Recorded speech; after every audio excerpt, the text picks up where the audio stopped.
Se o pregador tem consciência da sua missão, da importância da pregação, do poder e do efeito que a pregação pode causar nos seus ouvintes, ele deverá dedicar um bom tempo à sua preparação individual. Isso significa, primeiro, a sua preparação espiritual. Cultivar uma vida de comunhão com Deus. Viver uma vida de retidão, de santidade nos caminhos de Deus, em plena harmonia com Ele. Essa preparação é insubstituível. Nada mais pode tomar o seu lugar. Ao lado de cultivar a alma, o pregador também deve cultivar a sua mente. Ele deve ler bons livros de teologia, ele deve ter uma firme perspectiva da teologia evangélica e, se possível, um bom conhecimento das línguas originais para poder pesquisar nelas detalhes e nuances e, às vezes, até pontos importantes que nos escapam se nós apenas dependemos da tradução.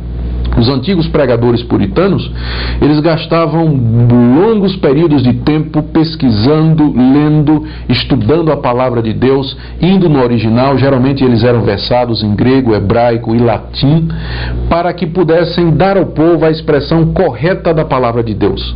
Eles, é claro, favoreciam a pregação expositiva, ou seja, aquela pregação que consiste em expor aos ouvintes aquilo que o texto bíblico está dizendo. Existem outros tipos de pregação, como, por exemplo, a pregação tópica, em que a pessoa lê um texto da palavra de Deus, pega o tópico ao qual aquela passagem se refere, e aí então elabora a sua própria divisão e entrega a mensagem. Mas a pregação expositiva, ela tem como objetivo transmitir o que o texto está dizendo e até segue as divisões naturais do texto. E era esse tipo de pregação que era favorecida pelos puritanos e pelos reformados.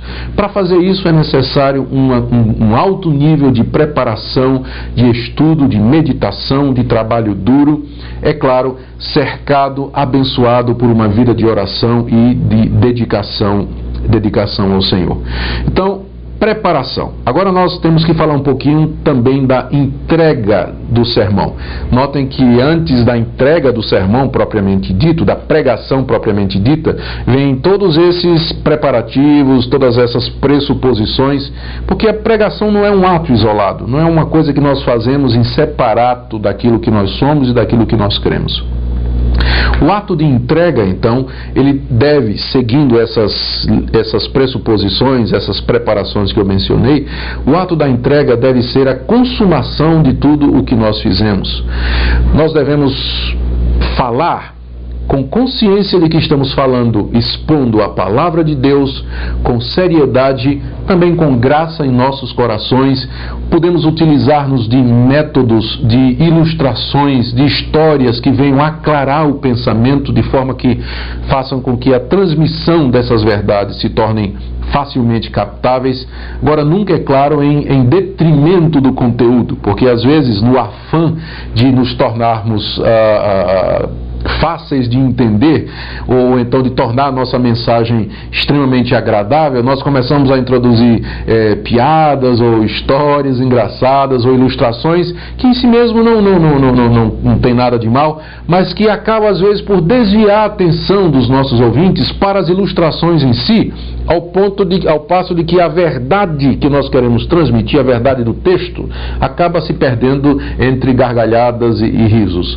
Então, o pregador que tenha consciência do que é a pregação, de que ele está expondo a palavra de Deus, ele vai ser moderado e prudente na escolha das ilustrações, das histórias que ele vai usar, do humor, do grau de humor que ele vai empregar na entrega da mensagem. Ele deve entregar a mensagem com oração, em humildade, em plena dependência de Deus, buscando atingir a consciência das pessoas. E aqui é um ponto muito importante.